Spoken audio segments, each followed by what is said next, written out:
Hello friends, today we will discuss an important topic that is self-induction.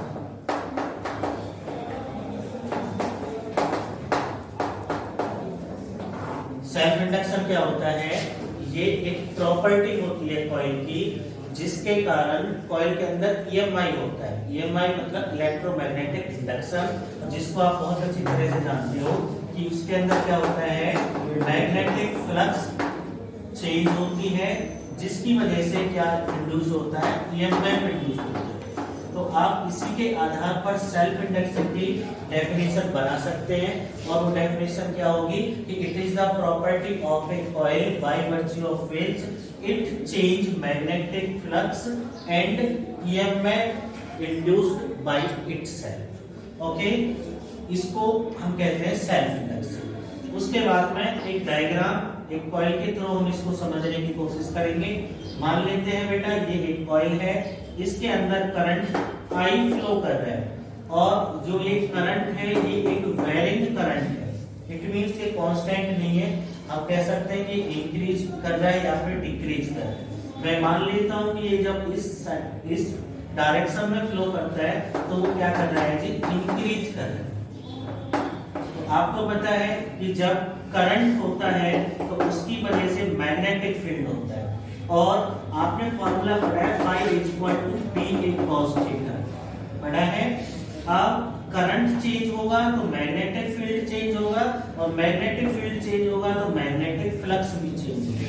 ठीक है, और आपने पढ़ा है P = -d∅/dt, यानी कि फ्लक्स चेंज को हमारा क्या होगा, यहाँ पर ईएमएफ इंड्यूस होगा। हमें यहाँ पर दो बातों पर विशेष ध्यान देना है कि एक तो ईएमएफ इंड्यूस होगा, दूसरा इस नेगेटिव साइन क्या इंडिकेट कर रहा है उस बात को भी फॉलो करना है।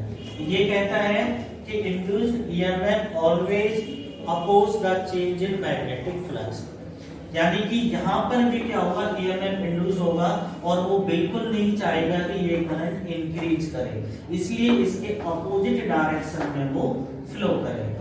क्लियर? दूसरा, यदि मैं इंक्रीजिंग की जगह पर यहाँ लिख देता हूँ डिक्रीजिंग, इट मींस इस डायरेक्शन में ये करंट फ्लो होकर क्या कर रहा है, डिक्रीज कर रहा है।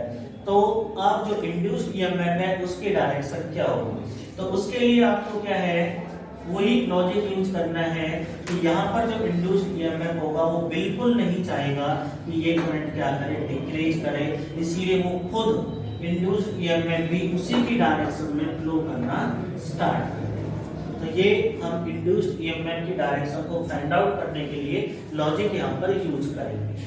उसके बाद में हमें ये बाद में पता चला, ये पाया गया कि जो फाई है वो डायरेक्टली प्रोपोर्शनल आई होता है, कि जितना ज्यादा आप करंट इंक्रीज करोगे या फिर डिक्रीज करोगे उतना ज्यादा मैग्नेटिक फ्लक्स पर असर पड़ेगा, चेंज होगी।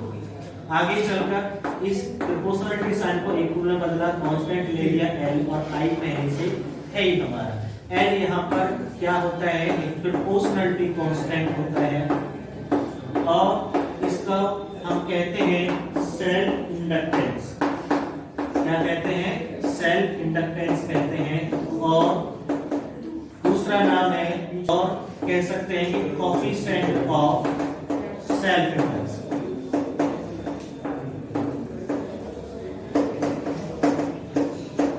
और हम क्या कह सकते हैं इसको, coefficient of self inductance.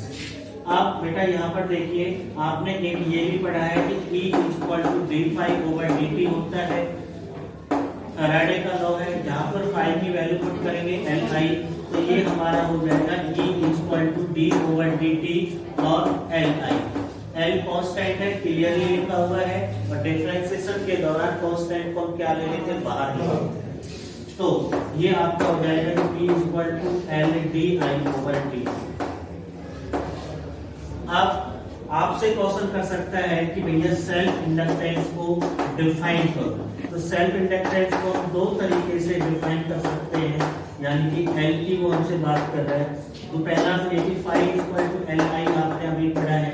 If मैं मान लेता हूँ कि I = 1 है, तो phi = क्या हो जाएगा, L हो जाएगा, L = phi हो जाएगा, यानी कि जो सेल्फ इंडक्टेंस है वो किसके इक्वल है, मैग्नेटिक फ्लक्स के। उस कौन से कॉइल के मैग्नेटिक फ्लक्स के जिसमें से यूनिट करंट फ्लो कर रहा है। ओके, दूसरा हम यहाँ से हम बात करें तो d i over d t की वैल्यू हम 1 मान लेते हैं, तो E equal to L into 1 हो गया और L इक्वल टू E हो गया। यानी कि यहाँ पर जो सेल्फ इंडक्टेंस है वो किसके इक्वल है, इंड्यूस्ड ईएमएफ के। इंड्यूस्ड ईएमएफ के इक्वल है। कब इक्वल है, जब rate of change of current coil के अंदर क्या है, यूनिटी है।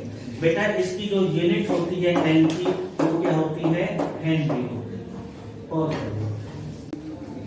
Now we discuss the unit of self inductance. It means L. अभी आपने पढ़ा कि phi equal to L I होता है। एल इक्वल टू हो जाएगा बेटा फाई अपॉन में आई। अब जो एल होता है सेल्फ इंडक्टेंस उसकी यूनिट क्या होती है, हेनरी,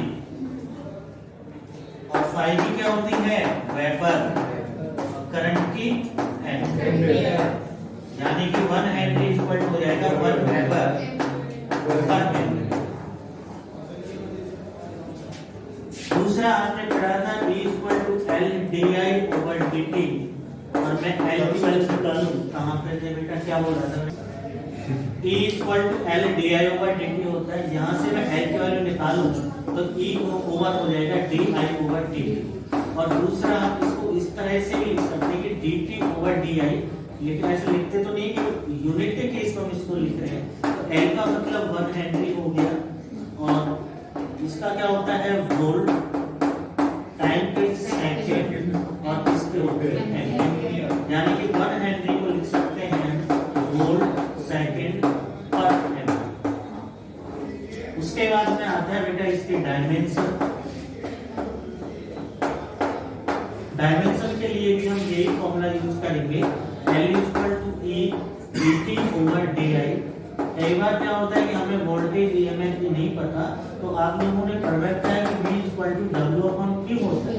तो हम यहाँ W अपॉन में Q into dt over di हमारा चल ही रहा था।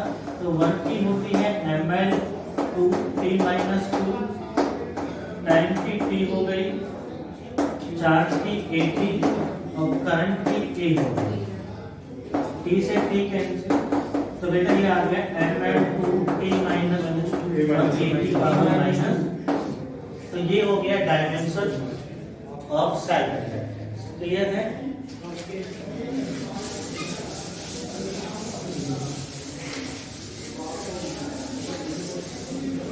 इसी में एक छोटा सा टॉपिक और हम पढ़ेंगे कि self inductance of a long solenoid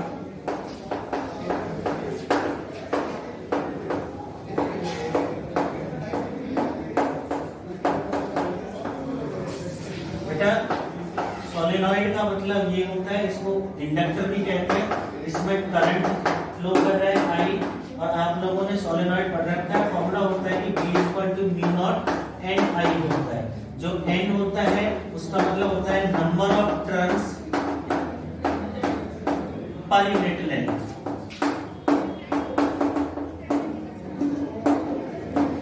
यानी कि N का मतलब है number of turns per unit length, NL। ठीक है जी, हम यहाँ पे पुट करेंगे N की वैल्यू, ये हो जाएगा mu naught N upon L into I।